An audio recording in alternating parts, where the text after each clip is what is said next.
So I wanted to share my experience of dealing with losing my grandma, which I lost 2 months ago to cancer.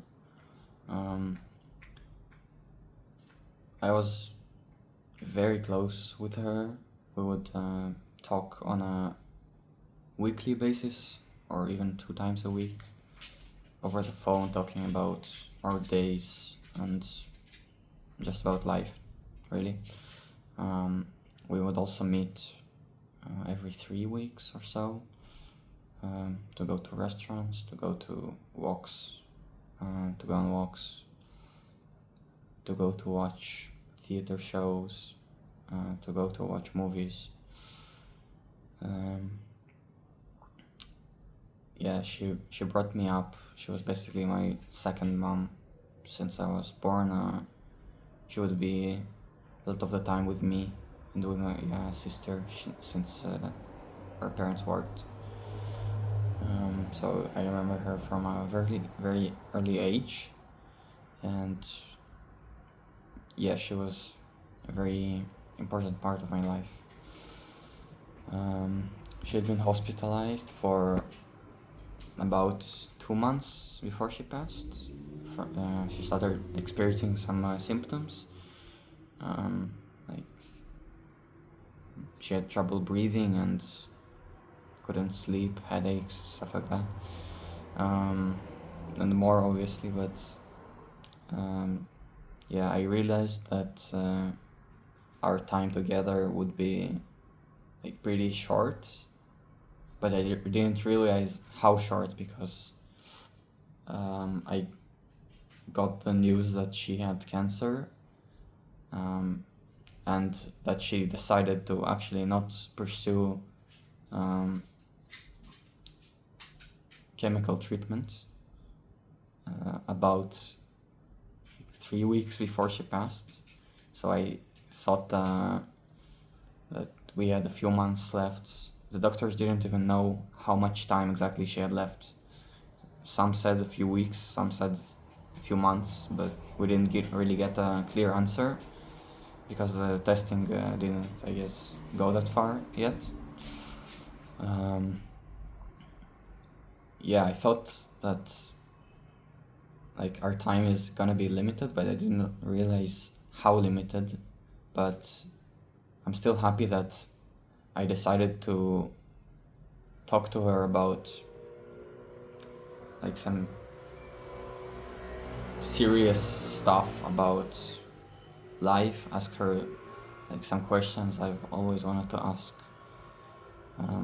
which I didn't ask enough because there wasn't enough time. But yeah, she also told me about like stuff she always wanted to tell me, about like my life, about the family, about the future, which I'm happy we had the time to talk about, and I'm happy she managed to like get it out of her because I feel like she needed it.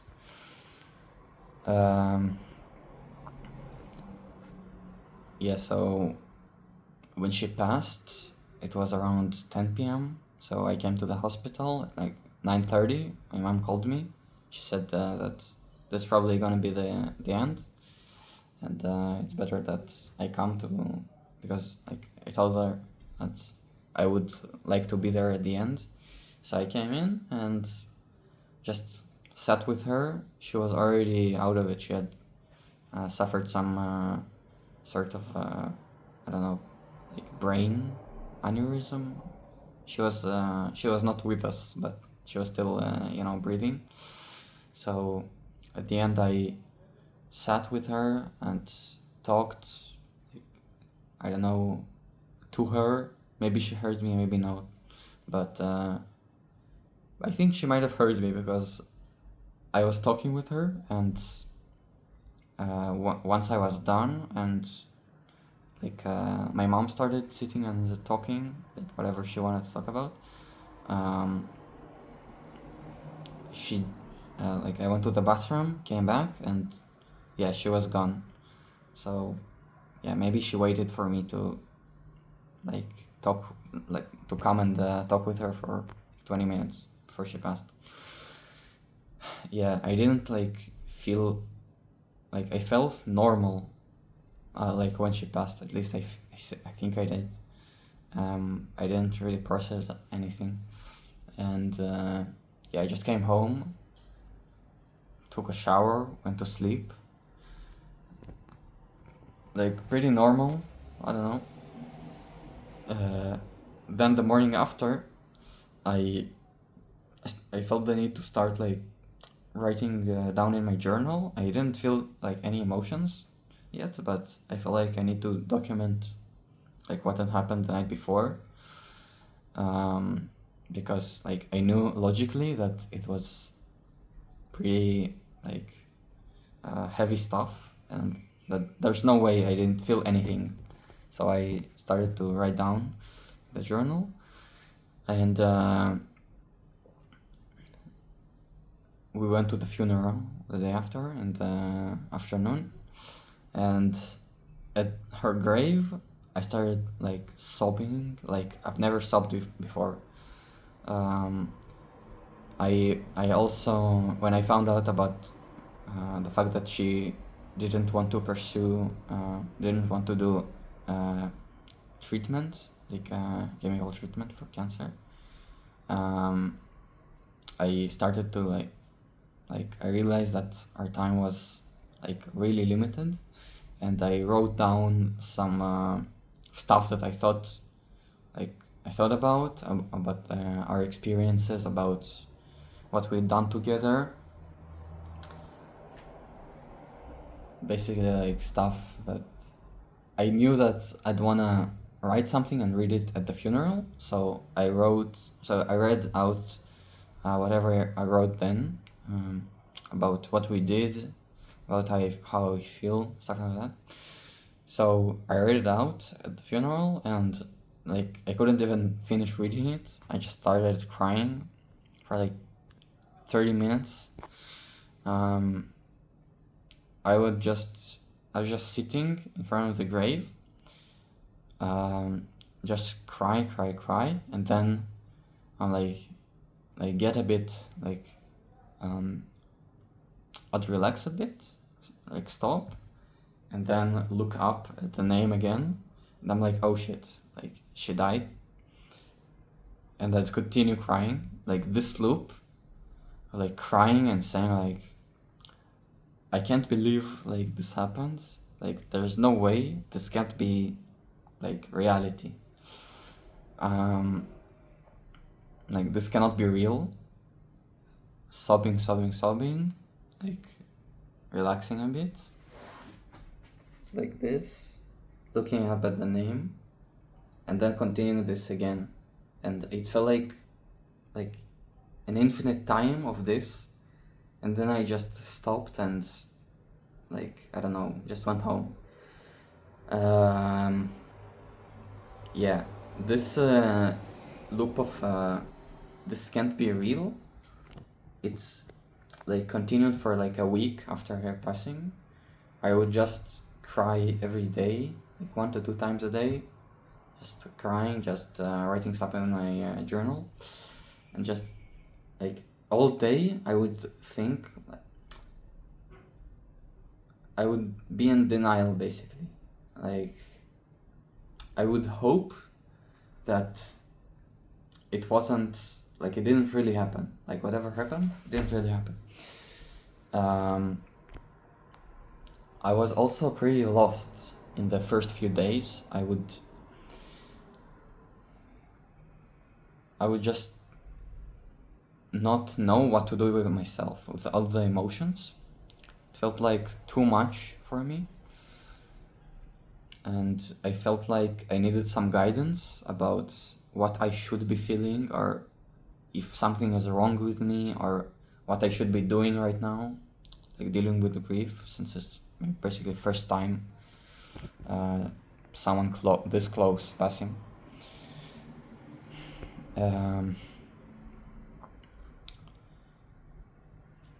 So I decided to go to a therapist, and well, she just told me that there's no like one way to deal with grief, and whatever like happens, like happens, which was, I don't know, I felt like I wanted to hear about clear directions about what supposed to be happening with me. I didn't get that, but I don't know, I guess it still helps to hear that whatever is happening is fine, you know.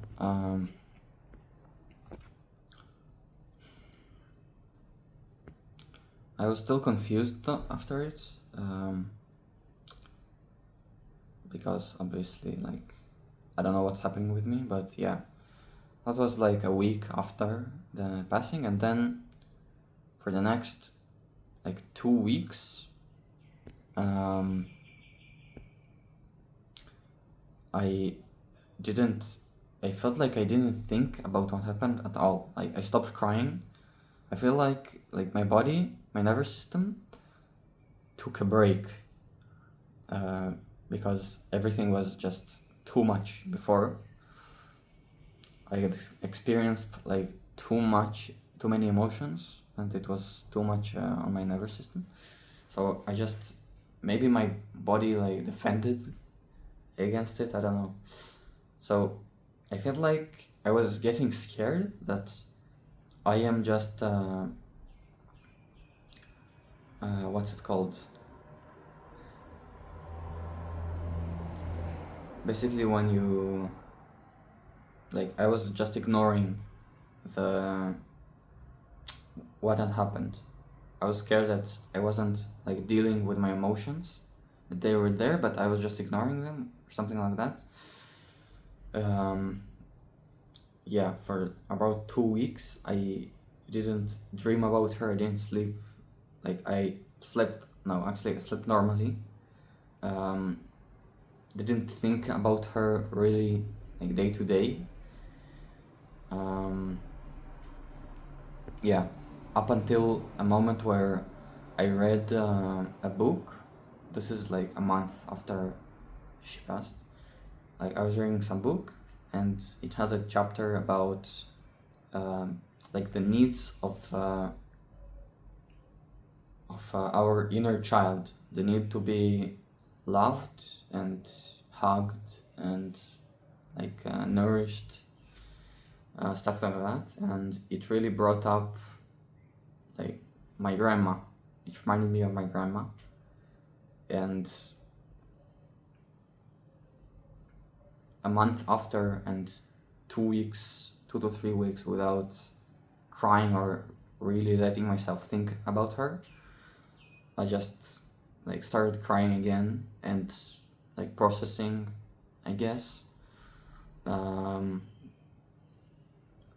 Also, to help myself like cry and to trigger myself, I watched an Elmo video with Andrew Garfield, and which in the video they talk about grief and like, processing it, and yeah, it's a good video and like highly recommended.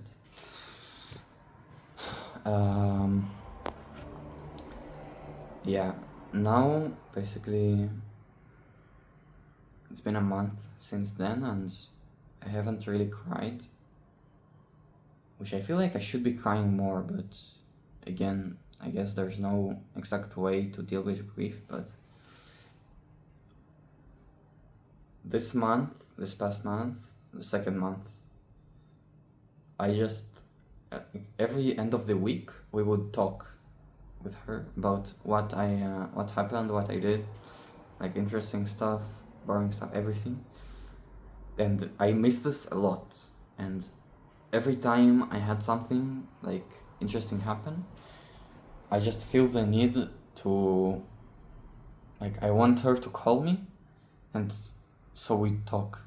Every time I think about it, I'm like, yeah, this is just depressing, because this happens like once or twice a week, or after like a long day with a lot of stuff that has happened. Yeah, I just really miss this feeling of just telling her about my day. Like, this is so basic, and I just can't do it anymore. It's so, like, it makes me so sad. Um, yeah. Yeah, that's it, I guess.